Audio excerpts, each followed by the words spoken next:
prekuje prekážku. Pomocníci nám to upravia pre tým Erika Gašparová z Bleky, Pudlík z kinovického klubu Anička Košice, tým, ktorý je ešte stále v kategórii MA1. Máme 3 jedničkových psíkov.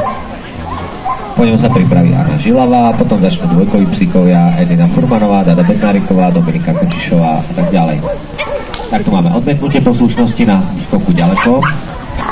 Teraz to bolo správne.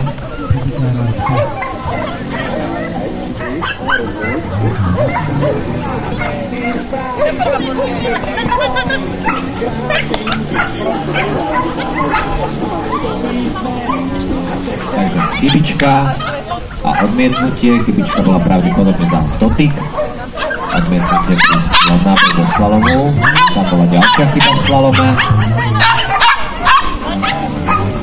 Ďalšia chybička a to už je samozrejme diskvalifikácia, lebo Sovot previedol psíka cez slalomov tým, že sa ho dotkol umyselne, samozrejme to je diskvalifikácia.